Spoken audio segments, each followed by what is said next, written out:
à Nice, une mère de famille va être expulsée de son logement HLM car son fils de 19 ans a été condamné pour trafic de stupéfiants. C'est un fait rarissime en France. La question qu'on se pose ce soir, c'est faut-il sanctionner les parents de délinquants? Et on aura dans un instant, en FaceTime, ce jeune, Thomas, voilà, donc qui a été sanctionné, dont les parents ont été sanctionnés. Il sera avec nous, c'est vraiment une exclusivité totale. Et il ne peut pas... vous ne pouvez pas se déplacer parce qu'il a un bracelet électronique. Voilà, donc forcément, il n'a pas pu venir nous voir, mais il nous parlera en FaceTime. Alors, on va parler de ça, et c'est vrai que c'est la grande question que tout le monde se pose. Faut-il sanctionner les parents de délinquants? On a avec nous Jean Messia, dont c'est l'anniversaire, et président de l'Institut Apollon. Mais si, vous avez prévu quoi pour votre anniversaire? Danser sur TV Wonder. D'accord, bah écoutez... Merci. Vous voulez danser? Allez-y, allez-y. Ah non.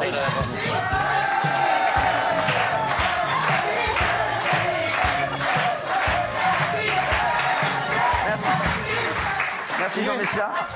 Il a dansé du rail. Il était... C'est vrai. Merci en tout cas Jean Messia et bon anniversaire. Carl Olive, un ami, maire de Poissy, merci d'être là Carl, qu'on connaît bien dans le groupe Canal+, hein, voilà. Et vous avez fait les belles heures du groupe Canal+, et aujourd'hui vous faites les belles heures de la ville de Poissy. Merci Carl, et si tu as besoin de moi sur un truc, bien entendu, tu n'hésites pas, je serai là. Maître Erignou qui est avec nous, merci Maître, c'est la première fois que vous venez dans l'émission. Vous êtes l'avocate de la famille expulsée. Merci d'être là, parce que c'est important pour nous que vous soyez là et que vous nous exposiez un petit peu comment ça s'est passé et votre point de vue. Et vous êtes à côté de quelqu'un que j'aime, il le sait, Adama Camara, rappeur et acteur de terrain qui fait énormément pour les banlieues. J'ai eu la chance d'aller le voir. Et on a passé un après-midi ensemble, on a kiffé. Sauf que maintenant, on a fait un foot ensemble. Je lui ai fait un centre de fou. Grave. Il a marqué grâce à moi. Il m'a plus jamais rappelé pour faire un foot. Alors merci. Regarde tes messages. Bah, c'est ça. Bah, bon, non, mais tu m'as fait faire un foot quand même. Je vous jure, je fais le match de ma vie. Centre, il prend et reprise de volée. On gagne en plus, c'est le but qui nous donne la victoire. On gagne 2-1 et voilà. Et voilà, bah, si c'est ça les amis, bah bravo.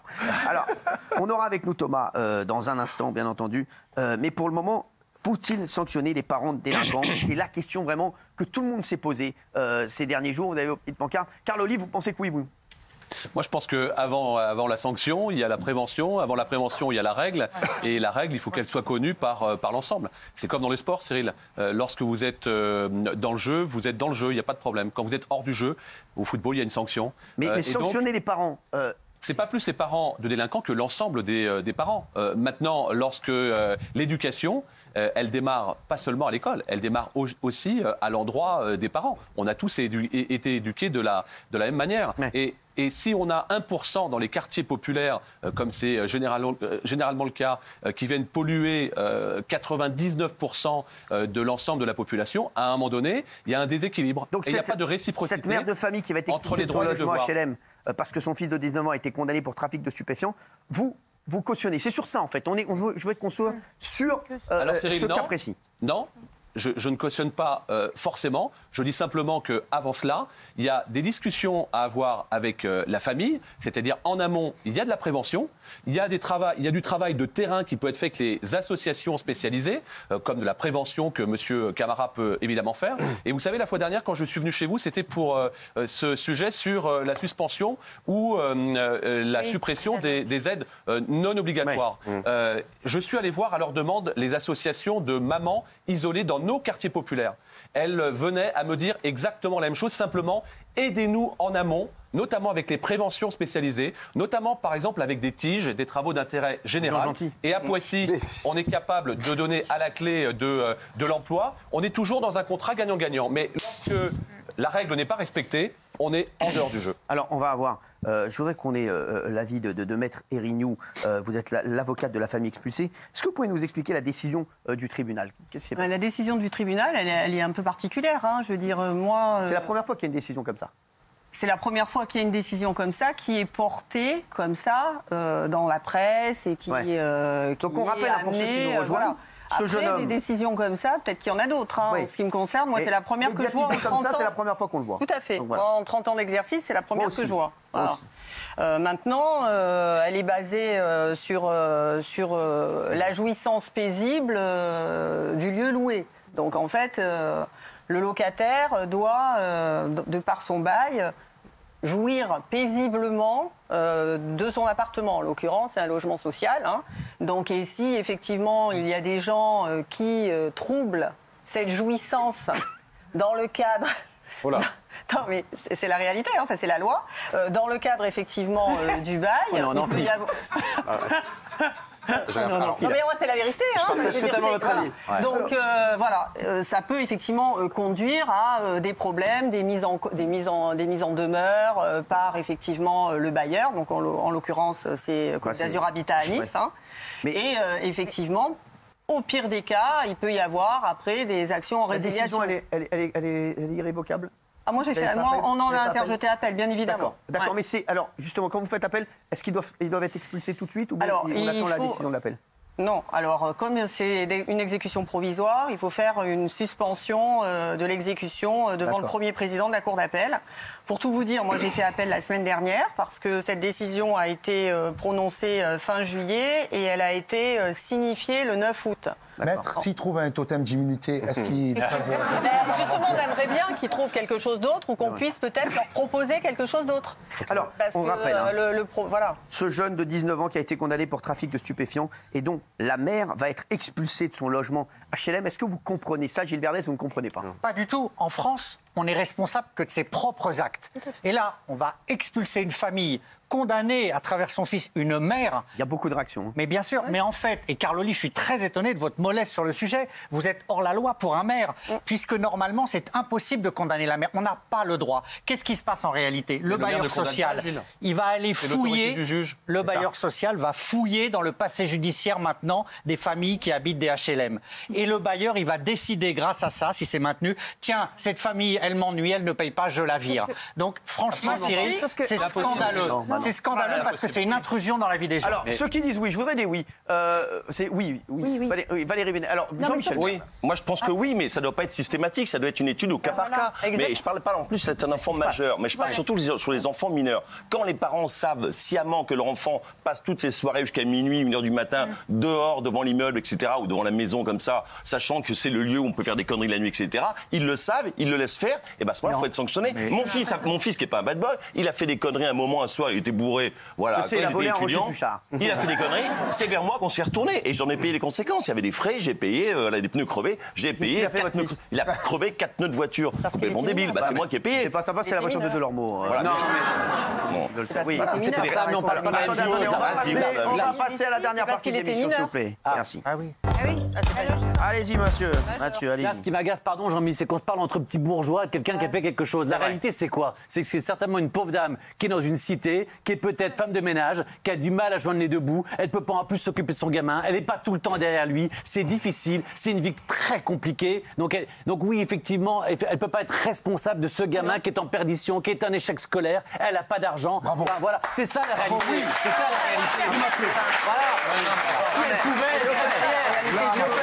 C'est ça la réalité. C'est pas idiot ce que dit Mathieu Delormeau. Je comprends tout à fait ce que dit Mathieu et effectivement il faut. Non mais vous êtes pour vous alors. Oui, mais non parce que je pense qu'il faut mettre des paliers et les paliers visiblement vous allez m'expliquer maître si j'ai les bonnes informations mais dans cette affaire-là les paliers ont été mis c'est-à-dire que visiblement on nous dit en tout cas dans les articles de presse que j'ai lus qu'il y a eu 3 ans de main tendue envers cette famille, 3 ans de procédure, 3 ans où on a dit attention il y a des dégradations, attention dans le hall de l'immeuble la famille pose des problèmes, attention etc. Et au bout de 3 ans on dit bah là on est au bout du bout de la procédure, on n'a plus d'autre choix que de vous dire au revoir. Donc juste sur ce point-là, est-ce qu'on a raison ou pas enfin, alors, est-ce que les faits sont vrais ou pas ? Ce qui a été dit effectivement dans la presse, je donne la parole.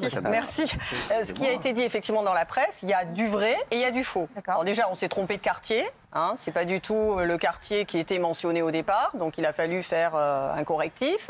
Les 3 ans, mon client n'a jamais été condamné pour dégradation. Il n'y a jamais eu aucune plainte qui a été déposée pour dégradation ou toutes les autres choses qu'on peut lui reprocher. Donc ce qu'on dit dans la presse, c'est faux ? Il y a certaines choses qui sont fausses, oui. Ça, c'est faux. Ça, par exemple, c'est faux. Est-ce qu'ils ont eu des avertissements avant ? Ils ont eu reçu des lettres. Enfin, on m'a transmis. Attendez, parce que c'est pas si simple. On m'a transmis lors du passage devant le juge de proximité, puisque avant c'était le tribunal d'instance, maintenant c'est le juge de proximité. On m'a transmis un dossier dans lequel effectivement il semblerait qu'il y ait eu, je dis bien, des courriers qui auraient été adressés, 2 courriers qui ont été adressés à cette dame. Donc, maître, il y a eu des mises en garde. Oui, mais sur des faits qui n'ont jamais été avérés. Oui, mais maître, madame, est-ce qu'il avait déjà été condamné ? Non. Pour rien ? Non, il a été condamné au tribunal pour enfants pour des faits de vol. Ah bah vous dites non, voilà. bah c'est oui, c'est pas non. Non, mais pas du tout dans le cadre, pas dans le cadre de ce Pas de dégradation de l'image. Voilà, ça n'a rien à voir. La seule condamnation qu'il a eue, c'est en tant que majeur et non pas en tant que mineur. C'est pour ça que c'est quand même important de le souligner. C'est en mai 2020, pardonnez-moi, pour un petit trafic de stupéfiants. Je dis bien un petit trafic de stupéfiants, parce qu'il n'a pas fait un jour de prison, mon client. C'est la raison pour laquelle aujourd'hui il se trouve sous bracelet électronique. On rappelle l'histoire. Ce jeune homme est sous bracelet électronique. Il sera avec nous tout à l'heure en FaceTime. Il peut nous parler. Il n'a pas parlé pour l'instant, donc Thomas, on va savoir ce qui s'est passé. Et on rappelle donc cette affaire. C'est une mère de famille va être expulsée de son logement HLM car son fils de 19 ans a été condamné pour trafic de stupéfiants. Est-ce que vous comprenez cette décision? Oui, Fiona. Alors moi, dans ce cas très précis, je la comprends. Enfin, je comprends pas la décision parce que non, mais il faut qu'on reste sur ce cas. Non, mais le jeune homme est majeur. Le jeune homme est majeur, oui. Donc là, il peut endosser toutes ses responsabilités. La maman n'a pas lieu d'être au sein de cette affaire. En revanche, pour les mineurs, mais c'est complètement normal. C'est-à-dire qu'aujourd'hui, la délinquance, elle est due à quoi? Elle est due à l'éducation, elle est due aux fréquentations. L'éducation, comme l'a dit très bien le maire de Poissy, ça commence dès la naissance. Donc là, soit on fait de la prévention, soit après on en assume les conséquences. Et c'est aux parents d'assumer les conséquences parce qu'un mineur, aujourd'hui, on fait quoi? On ne peut pas le mettre en prison. Qu'est-ce qu'on fait alors s'il fait un acte, s'il deal, s'il fait autre chose? Qu'est-ce qu'on fait? Alors, on va voir Jean-Michel dans l'instant, mais juste avant, oui, Jean-Mi. Non, puis, maître, vous défendez votre client, c'est tout à fait normal. Mais enfin, je connais un tout petit peu la justice, on ne met pas de bracelet électronique à quelqu'un qui a distribué 2-3 barrettes de shit. Non, il a des faits quand même plus importants que ça. Généralement, surtout à Nice, je peux vous dire, avec la politique de la ville et la politique de la ville... On met un bracelet à tout le monde? Tu voles en Pambagna à Nice, t'as un bracelet? Non. Mais je veux dire, c'est une politique sécuritaire et je dirais que c'est tout à fait normal qu'il y ait une politique sécuritaire. Mais là, c'est pas du tout le problème, là, à l'heure actuelle. Il y a des mecs en prison à Nice, c'est que ce que je veux dire, c'est que quand on fait des trafics de drogue... J'ai pris 2 ans avec une salade niçoise. J'ai pris une anchois sur une salade niçoise. J'ai pris 2 piges. Non, mais ce que je veux dire, c'est que quand on fait effectivement un gros trafic de drogue, on va directement en prison. Ouais. D'accord. Là, les prisons sont pleines, donc souvent on met un bracelet. Non, ça n'a rien à voir. Ça n'a rien à voir. Alors, s'il vous plaît, j'aimerais qu'on revienne au sujet. Jean Messia, et après on donnera la parole à Karl. Vous comprenez cette décision, bien entendu? Bah oui, parce qu'en fait, je pense que notre société... Ah mais lui, il est pire que ça. Lui, il y a notre société se dérègle parce qu'on manque de bon sens, en fait. Il y a un mec qui est en retard à l'école, il enlève... Non, mais moi, je vois pas de... Il arrive, il rase le bail. Non, mais je vois pas d'inconvénient, si vous voulez. On a 3,5 millions de demandeurs de HLM par an en France. Il y en a seulement 500 000 qui obtiennent un logement. Et qui ont la chance de l'obtenir parce qu'ils payent un loyer moins cher que le marché et c'est la collectivité qui le finance. Donc j'estime ça parfaitement normal que quand on est indigne de cette libéralité que vous accorde la société, eh bien ceux qui foutent le bordel et qui foutent la merde dans un immeuble doivent être foutus dehors, tout simplement. C'est pas la mère qui est indigne. C'est pas la mère qui est indigne. Alors Mathieu, je répondez-lui 2 minutes. Mais oui, pardon, c'est pas la mère qui est indigne là. Je comprends. Laissez-moi finir. Vous comprenez qu'on sanctionne les parents? Je comprends quand il s'agit de mineurs, effectivement, ce qui n'est pas le cas là, mais quand il s'agit de mineurs, effectivement, les parents sont responsables de leurs enfants. Alors moi, je comprends l'argument qui a été donné il y a un instant, c'est-à-dire que c'est une mère seule, une famille monoparentale qui galère, etc., et qui se retrouve face à un fils, même qui peut avoir 17 ans, ans, qui fait 1m80, qui est à Molos et qu'elle ne peut pas tenir. Tout à fait, mais dans ce cas-là, l'État doit la priver de son éducation parentale, mettre ce jeune dans une maison de redressement ou en prison en fonction de la gravité des faits, et à ce moment-là, effectivement, on règle comme ça le problème. Mais on ne peut pas, si vous voulez, d'un côté, la collectivité ne peut pas payer 2 fois. Elle ne peut pas payer en donnant des allocations, en donnant un logement à une mère, et d'un autre côté, payer aussi pour les conneries que fait le jeune. À un moment, il faut que la collectivité aussi, elle tranche, quoi. Castaldi. Non mais c'est hallucinant, honnêtement, on ne peut pas condamner une dame. Alors pour elle, on va faire quoi? On les met dehors, puis après il y a une famille de 5 enfants, on les met dehors, c'est fou, c'est fou. Hein, ça s'appelle la fraternité, on ne peut pas faire ça, c'est impossible dans notre pays. Donc tu laisses des trafiquants de drogue mais c'est pas la mère. Tu vas donc mettre 3 frères et sœurs dehors parce qu'il y en a un qui déconne. Mais qu'est-ce qu'on en sait en fait? Dans plein de familles, tu as aussi des parents qui participent à ça, qui cachent le butin de leurs enfants, etc. On n'en sait rien. Si vous parlez de la famille Benaïm, s'il vous plaît, gardez vos secrets. Non mais attendez, on peut pas... Et vous dites, on sait que Benaïm a caché des macroutes pendant des années. Il y a eu du trafic de macroutes de son fils. C'est horrible. Mais 2 secondes, je veux dire un truc. Petite couille, tu te calmes. Qu'est-ce que tu dis? Allez, continue. Honnêtement, vous dites, on va appliquer au cas par cas. Donc on va faire, oui, on met dehors lui et pas l'autre. C'est infaisable. C'est infaisable. C'est infaisable, arrêtez. S'il vous plaît, le cas par cas, c'est les fenêtres, ça n'a rien à voir. Est-ce que ça va être intéressant? Attendez, on a quelqu'un qui vient de chez Interflora. Si on fait parler chaque fois que c'est intéressant, tu l'ouvrirais pas si souvent. Hein. Oh, bah plutôt toi, madame, je vais te le dire. S'il vous plaît, on a des invités. Oh. Oui, bah oui. Moi, je pense que la situation, elle est super simple. Effectivement, dans le cas de complicité parentale, oui, ils doivent être sanctionnés. Dans le cas de non-complicité parentale, de parents qui sont complètement dépassés, non. Mais ça, il faut une enquête. Mais ça, faut une enquête. On ne sait pas en 5 minutes. Mais si, c'est pas Non, il n'y aura pas de l'escalier, on ne sait pas. S'il vous plaît, Isabelle, on vous aime beaucoup, mais allez vendre des fleurs. S'il vous plaît. sur ma tombe. Adama. Oh là là. Bah moi, personnellement, s'il vous plaît, ça me choque un peu. Moi, personnellement, ça me choque un peu tout ce qu'on dit, parce qu'on met souvent la responsabilité des parents. Moi, j'ai qu'une chose à dire, c'est qu'on a une tête, mais on a 2 visages. À la maison, on peut se comporter correctement, montrer aux parents que ça va, et on a le visage du quartier. Ouais, ça. Et même souvent, on dit oui, les parents, ils bénéficient du trafic de stupes. Moi, j'ai 2 minutes, parce que qu'est-ce que vous dites, c'est vrai ça? C'est vrai ce qu'il dit. Et vous avez eu 2 visages, c'est dans quel quartier? Non, le 16e. Qu'est-ce qu'il a? Non, mais lui, il a un visage sur le balcon et un visage dans le truc. Non, alors, Pour poursuivre, en fait, j'ai rencontré même des jeunes souvent qui mentent à leurs parents, qui leur disent ils sont chauffeurs Uber Eats, ils sont en scooter, ils livrent, alors qu'ils dealent. Donc, les parents, ils sont pas au courant, ils le savent pas. Bien sûr. Donc après, on dit. Donc vous êtes un peu comme Isabelle qui dit il faut savoir si les parents sont complices ou pas. Oui, parce que pour moi, les parents sont pas complices. Au contraire, il y a, comme vous l'avez dit tout à l'heure, il y a des familles monoparentales. Il y a des personnes, vous sanctionnez directement, on les expulse. Pourquoi on les aide pas? Faut les aider. On aura C'est ce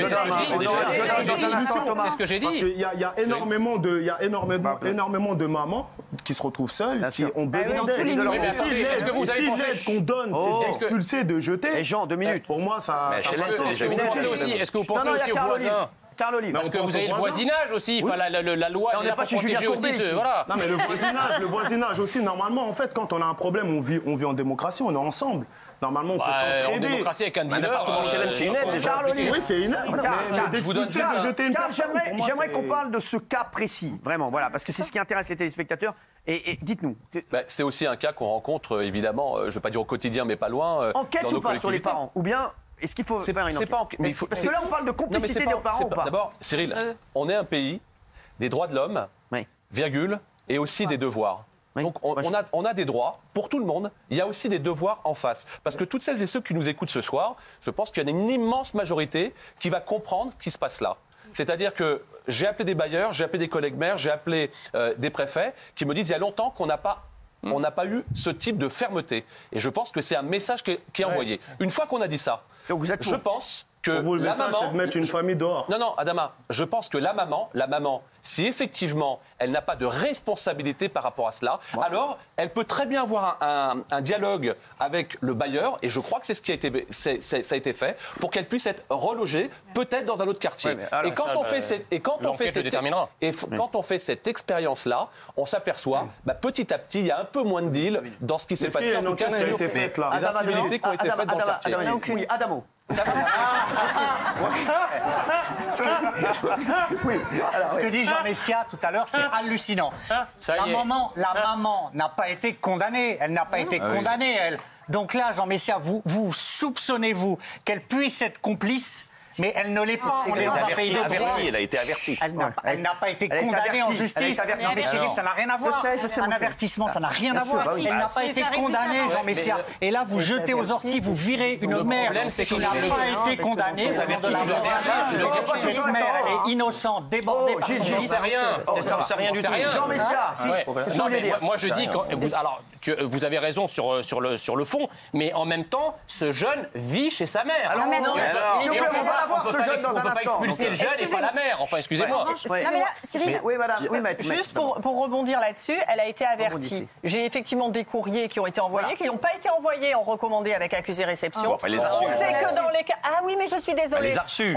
Est-ce qu'elle les a reçus? Non. Est-ce que c'est lire? Non, elle dit que oui, elle sait lire. Ça fait 30 ans qu'elle est en France, elle sait lire.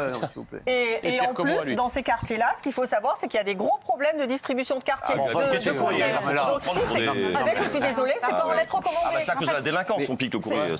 Mais là, on n'est pas au tribunal, maître. Ça, c'est des trucs... Là, je suis pas au tribunal. C'est quand même une réalité. J'aimerais qu'on ait là, s'il vous plaît. J'aimerais qu'on ait quelqu'un qui connaît bien les enfants. S'il vous plaît, on a la chance d'avoir Casimir avec nous. Qu'est-ce qu'il en pense? Il y a un amalgame qui est terrible. En fait, on est en train de transformer une personne qui est complètement innocente en hors-la-loi. Imaginez qu'on sanctionne pénalement cette dame. On va la sanctionner pour quel motif? Pour braquage, pour trafic de drogue? Non, pour être le parent d'un enfant délinquant. Enfin, ça n'a aucun sens. Et déjà que ces gens ont une vie très difficile, on veut encore leur compliquer la vie. C'est n'importe quoi. C'est surtout ce qui est hallucinant, c'est qu'en fait, on parle de cet enfant en disant que c'est un enfant des quartiers. Donc la maman est responsable parce que c'est une dame qui vit dans un quartier. Mais moi, demain, je peux perdre le contrôle de mon fils. Mais sans problème, j'habite pas dans les quartiers. Ça veut dire quoi? Ça veut dire qu'on m'expulse aussi? Non mais c'est quoi le truc? Mais ce sera de ma faute. Si vous perdez le contrôle de votre fils et qu'il est mineur, ça sera votre faute. Mais pas du tout. Faites quoi? Mais d'abord, il n'est pas mineur. D'abord, il n'est pas mineur et vous n'avez pas le contrôle sur vos enfants. C'est faux. Vous pouvez leur donner. Non, mais pas du tout. Vous avez plein d'histoires comme ça, Jean-Michel. Vous avez plein d'histoires d'enfants qui perdent le pied. On est en train de dire que la ville en question a pris comme ça le soir en prenant un apéro, tiens, on va les virer. Et je pense qu'il y a une enquête, ils ont des bonnes raisons. Parce que vous dites que c'est la première fois pratiquement en France que ça se passe, c'est qu'ils ont bien des dossiers très sérieux pour justifier, parce qu'il savait très bien la polémique que ça a créé. On a Thomas qui est en FaceTime de chez lui, qui est donc le jeune homme dont la mère va être expulsée. Thomas est avec nous. Alors bon, là on le reconnaît pas trop. Voilà. Mais pour ceux qui le connaissent, ils reconnaissent un petit peu le faciès. Thomas, bien sûr, qui souhaite garder l'anonymat comme voilà, Ernest, qui n'a pas sa vraie tête depuis des années. Il s'appelle vraiment Thomas? C'est sa mère. Thomas, merci en tout cas d'être avec nous. S'il vous plaît, s'il vous plaît. Merci. Il n'y a pas de problème. Merci d'être là, Thomas. Bonsoir Maître, bonsoir Cyril. Merci Thomas d'être là. Votre mère a été expulsée. Est-ce que vous pouvez nous raconter ce qui s'est passé dans cette affaire? Alors, en fait, moi, ce qui me reproche, c'est des dégradations, des actes de vandalisme. On parle de trafic. Mais ce qu'il faut savoir, c'est que le trafic de stupéfiants, c'est vrai, quand j'étais mineur, c'est vrai que j'ai fait 2-3 bêtises. Donc, voilà, on habite dans un HLM, c'est vrai que ça ne justifie pas, mais moi, très tôt, avant le bac, j'ai arrêté l'école parce que ma mère elle avait des gros problèmes de santé. Et donc mes parents ils sont divorcés. Il fallait subvenir aux besoins de ma famille, de ma mère surtout. C'est ce que disait Mathieu. Bien sûr qu'il n'est pas du tout d'accord. Je ne comprends pas comment une mère pourrait être d'accord avec Thomas, vous en le trafic de stupéfiants. Vous en êtes voulu auprès de votre maman? Qu'est-ce que vous lui avez dit? Auprès de ma mère. Oui, est-ce que vous lui avez dit quoi, votre maman? Vous lui avez dit, maman, je suis désolé. Qu'est-ce que vous lui avez dit? Bien sûr.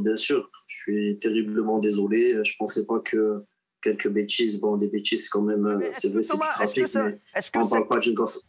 Est-ce que cette décision, Thomas, va pas faire que, après, maintenant, vous allez vous dire, je ne veux pas foutre ma mère dans la merde?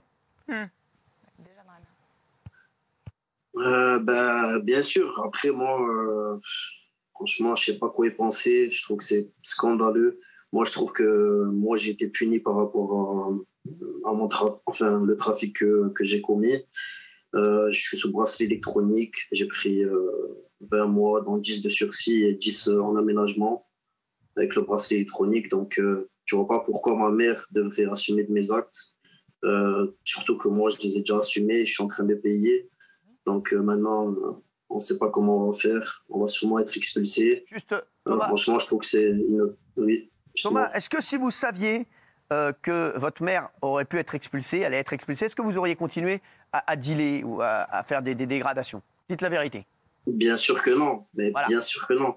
Ouais. Jamais de la vie. Je pense que tout enfant qui aime sa mère et surtout qui aime sa famille, jamais aurait dealé en sachant que sa mère un jour se ferait expulser, parce qu'on sait très bien que c'est des biens qui vont durer, c'est pour manger, pour dépanner un peu, pour faire les courses à la maison. Parce qu'il faut savoir que ma mère, moi, elle n'était jamais au courant, elle a tout le temps pensé que je travaillais. Mais bon, après, malheureusement, je me suis fait... Votre mère, elle vous en veut? Que non. Elle vous en veut, Thomas? Elle vous a dit quoi, votre maman? Elle m'a dit qu'en gros, elle m'avait toujours prévenu. Elle m'avait dit de ne pas faire de bêtises. Elle m'avait dit, en gros, elle m'avait toujours mis en garde. Elle m'avait dit, et je vous assure que c'est vrai, à chaque fois avant de sortir, tout le temps, elle me prévenait, elle me disait, s'il te plaît, fais pas de bêtises, reste pas trop dehors. Mais bon, après. Parce que je vous le dis, Thomas, aujourd'hui, on est tous très très tristes pour votre maman. Parce que, et on se dit, c'est vrai, moi je me mets à ta place, je me dis, mais qu'est-ce que j'ai été con, t'as dû dire que j'ai été con, j'ai mis ma mère dans la merde. Aujourd'hui, qu'est-ce qu'elle va faire ta mère, elle va vivre où? Vous allez vivre où? Bien sûr, jamais. C'est la première fois que moi j'entends ça. Le trafic de stupéfiants, il a toujours existé des années en années, de famille en famille. Voilà, si on devrait vraiment virer tout le monde parce que leur enfant ont trafiqué un jour, on s'en sortirait pas. Moi, franchement... Non, mais Thomas, regarde, mine de rien, regarde ce que tu nous as dit et qui est hyper intéressant. Tu as dit un truc, tu as dit si j'avais su que ma mère se serait fait expulser, j'aurais pas dealé, j'aurais pas fait de conneries. Donc, mine de rien, il y a plein de gens, et il y a des gens qui doivent nous regarder ce soir, qui doivent se dire c'est quand même la bonne solution. Qu'est-ce que tu en penses?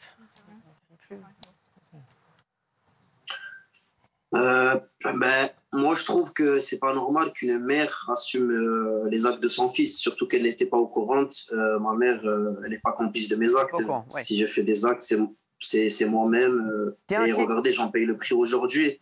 Et surtout qu'après tout ça, j'ai quitté le domicile de ma mère. Donc, je comprends pas pourquoi maintenant on devrait la virer, on devrait l'expulser. T'es inquiet pour ta maman? J'arrive pas à comprendre. T'es inquiet? Bien sûr que je suis inquiet. Bien sûr. C'est tout à fait normal. Surtout qu'elle a des gros problèmes de santé.